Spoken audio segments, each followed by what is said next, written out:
Hi friends, നമസ്കാരം. എൻ്റെ പേര് സാം സൈമൺ. സാംസ് വേൾഡ് എന്ന് പറയുന്ന എൻ്റെ യൂട്യൂബ് ചാനലിലേക്ക് എല്ലാവർക്കും സ്വാഗതം.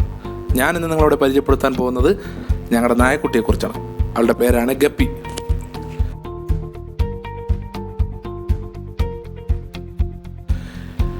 ഏതാണ്ട് ഒരു 2 ആഴ്ചയ്ക്ക് മുമ്പാണ് ഞങ്ങൾക്ക് ഞങ്ങളുടെ നായക്കുട്ടി ഞങ്ങളുടെ കയ്യിലോട്ട് കിട്ടുന്നത്.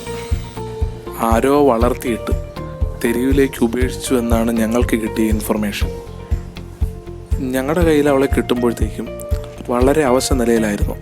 ശരീരമാസകലം മുറിവും പാടുകളും, ആഹാരം കിട്ടാണ്ട് വിശന്ന് നന്നായി അവശ നിലയിലാണ് ഞങ്ങൾക്ക് കിട്ടിയത്.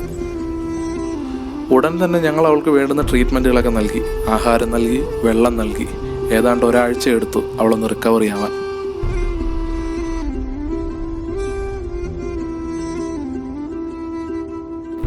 ഞാൻ ഈ വീഡിയോ ചെയ്തത് എന്തിനെന്ന് പറഞ്ഞാൽ, നമ്മുടെ സമൂഹത്തിൽ തന്നെ നമ്മൾ കണ്ടുവരുന്നുണ്ട്, തെരുവ് നായ്ക്കൾ കൂടി വരികയാണ്.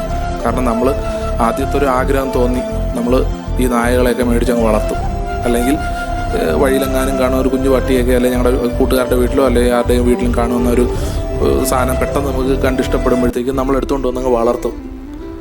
ഒരു കുറച്ച് നാൾ കഴിയുമ്പോഴത്തേക്കും നമുക്ക് അതിനോടുള്ള താല്പര്യം പോയി നമ്മൾ ഇതിനെ അങ്ങ് സൊസൈറ്റിയിലോട്ട് ഇറക്കി വിടും. വീട്ടിൽ നമ്മൾ കൃത്യസമയത്ത് ആഹാരം കൊടുത്തും നല്ല വൃത്തിയുള്ള ഒരു അന്തരീക്ഷത്തിൽ വളർത്തിയിട്ട് നമ്മൾ പെട്ടെന്ന് ഒരു റോഡിലോട്ട് ഇറക്കി വിടുമ്പോഴത്തേക്കും അതിനുണ്ടാകുന്നൊരു മാനസികാവസ്ഥ വളരെ വിഷമമായിട്ടുള്ളൊരു കാര്യമാണ്. നമ്മൾ ചെയ്യേണ്ട ഇത്രയേ ഉള്ളൂ.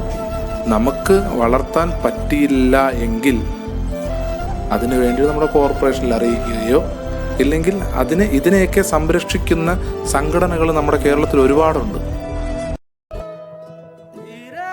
സമൂഹത്തിന് ബുദ്ധിമുട്ടുണ്ടാകുന്ന രീതിയിൽ നമ്മൾ ചെയ്യണ്ട. നമുക്കതവരെ അതിന് വേണ്ടിയിട്ടുള്ള കാര്യങ്ങൾ ചെയ്യുന്ന ആൾക്കാരോട് ഏൽപ്പിച്ചാൽ അവർ നോക്കിക്കോളും. അതല്ലേ നമ്മൾ ചെയ്യേണ്ടത്. അതാണ് നമ്മൾ ചെയ്യേണ്ടത്. അപ്പോൾ നമ്മുടെ നാട്ടിൽ നമ്മുടെ സൊസൈറ്റിക്കും ബുദ്ധിമുട്ടില്ല, ആ നായ്ക്കുട്ടികൾക്കും ബുദ്ധിമുട്ടില്ലാത്ത രീതിയിൽ നമ്മൾ കാര്യങ്ങൾ ചെയ്യാൻ ശ്രമിക്കുക. ഒരിക്കലും നമ്മൾ ഇതുപോലുള്ള മൃഗങ്ങളെ ഒന്നും ഉപദ്രവിക്കാനും പാടില്ല. അത് നമ്മളൊന്നും ചെയ്യുന്നില്ല. ഒരു നേരത്തെ ആഹാരം കൊടുത്താൽ അതിൻ്റെ അന്ത്യം വരെയും നമ്മളോട് നന്ദി കാണിക്കുന്നതാണ് നായ്ക്കുട്ടികൾ. അപ്പോൾ നമ്മൾ കഴിവതും അവരെ ഉപദ്രവിക്കാതെ ഇരിക്കുക. അപ്പം ഇങ്ങനെയുള്ള കുഞ്ഞു കാര്യങ്ങൾ നിങ്ങളെ അറിയിക്കാൻ വേണ്ടിയിട്ടാണ് ഞാൻ ഇന്ന് ഈ വീഡിയോയുമായി നമ്മുടെ മുമ്പിലോട്ട് വന്നത്. ഇപ്പോൾ ഞങ്ങൾക്ക് ഗപ്പി നമ്മുടെ വീട്ടിലെ ഒരു അംഗമാണ്. വളരെയധികം സന്തോഷത്തോടായിരിക്കുന്നു, ആരോഗ്യത്തോടായിരിക്കുന്നു.